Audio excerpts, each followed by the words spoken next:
All right, getting right back to it. President Trump is pledged to now declassify what I've heard is a foot and a half high stack of Spygate documents.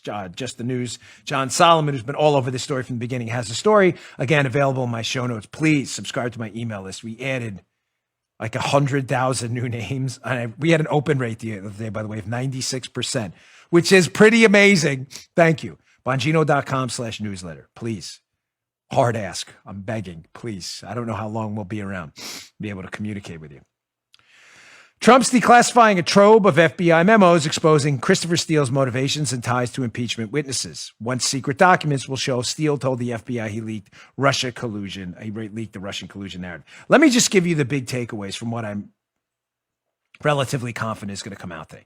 We know, obviously, the FBI, in conjunction with the Hillary Clinton campaign and Barack Obama, spied on President Trump. Very simple story. No need for a complicated nuance today.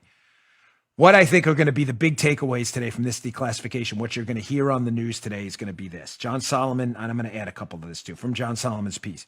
First, we know Christopher Steele was a foreign agent. We know Christopher Steele as a foreign agent. I thought that was collusion. John just checked foreign agent. He wasn't a United States citizen. Was a foreign agent. We know he used the press to lie to America to help Hillary Clinton.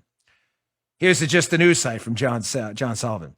Among the bombshell revelations is an admission by Steele that he violated his confidential human source agreement with the FBI and leaked information from his dossier to the news media in the final weeks of the election. Why?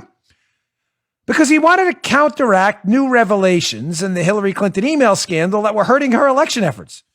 The former foreign intelligence officer made the confession in a fall 2017 interview with agents. Wow, that interview is going to be fascinating to see that, ain't it? Nothing new here. I mean, the Democrats, I'm sorry to say it, folks. You want me to, have any sense of optimism about it? The Democrats won on this. I told you their strategy from the beginning. We now know what I've told you for 4 years. A foreign agent manipulated and lied to the U.S. press that lied to you to change the results of the 2016 election and lie to America to help Hillary Clinton.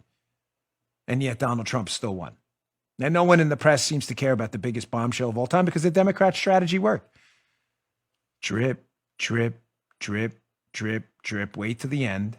Now it gets declassified. The biggest story in modern American history comes out that a foreign agent colluded with the Hillary campaign to interfere in the 2016 election, basically admitted as much in documents. And what's the press going to be after the drip, drip, drip? It's old news, folks. We heard this a long time ago. It worked. No, it worked. You want me to be we won. No, we lost that one. I didn't lose it. I put it out there. But of course, we were the conspiracy theory by the left. Now we've all been proven right. Yet, of course, they'll get Pulitzer Prizes for lying about me and others forever. Here's another screenshot from the piece. Again, for those in the left saying, the Obama-Biden team, they didn't know about any of this. That's hilarious. Late last year, the Trump administration declassified evidence showing that the CIA warned President Obama and the FBI that it had intercepted intelligence indicating Hillary Clinton had personally ordered up an operation to vilify Trump with a false story of collusion as a means of distracting from the negative publicity of her email scandal.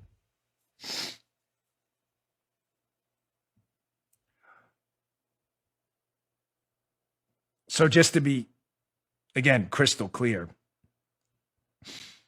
Hillary Clinton colluded with a foreign agent to make up a story, and the stupid American press took the story, lied to the American people to collude to interfere in the 2016 election. The Obama administration, the one Biden was a part of, was warned about it by our own CIA and just basically ignored it and ran with it anyway. Like only the biggest story of our time, but no worries, media. No worries. We got this. By the way, if you're interested in my latest book, Follow the Money, this is all covered in detail. Why do I bring that up? Not to plug a book and buy my book. I hate it's really annoying.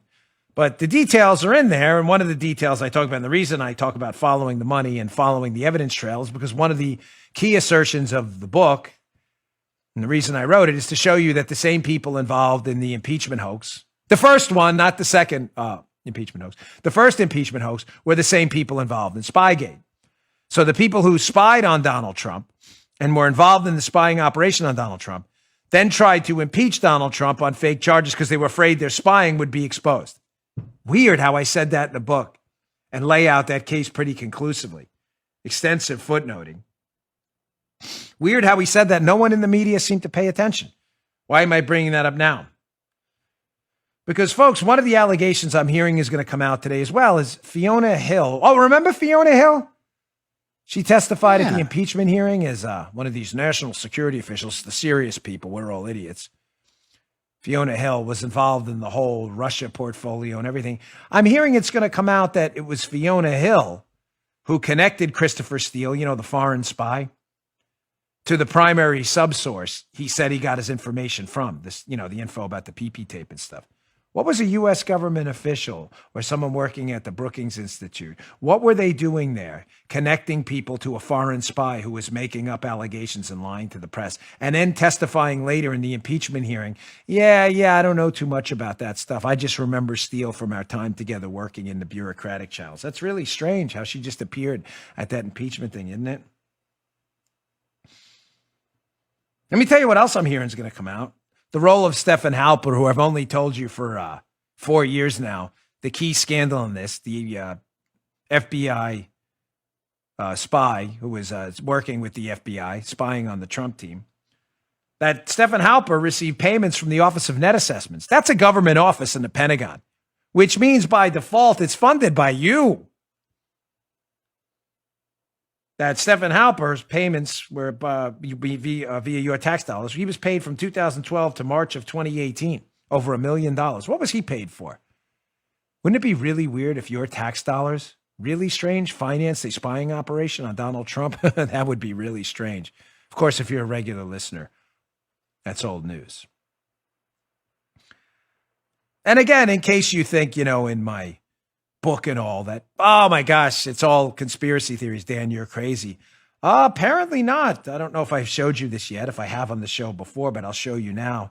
We got a hold of emails from the Ukrainian embassy and government officials who seem to be very concerned about Dan Bongino. Yeah, that's me doing a third person Bob Dole style.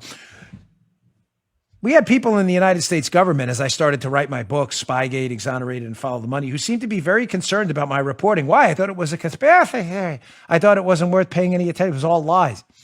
Here's a series of emails that were released not that long ago from people in the Ukrainian embassy overseas reporting back to another person, Marie Ivanovich, or another diplomat in Ukraine, who makes an appearance in her story in my book somewhere. They seem to be awfully concerned as they send emails back and forth about Sean Hannity. And there it is, Dan Bongino. Yeah, he continues to report on the story. It's amazing I can read that, right? That's crazy how small that is. I have like ridiculously good eyesight. I know self-praise stinks. Everything else is falling apart. I can barely hear anything, but I can see really well. Joe, I thought it was a conspiracy theory. If it's a conspiracy theory and I made all that stuff up despite extensive citations and 20, 30 pages of footnotes in each book, then why are Ukrainian embassy officials, the same people involved in the impeachment hoax, emailing each other back and forth concerned about my reporting? I'm just asking. I'm just asking. Because we've been right all along.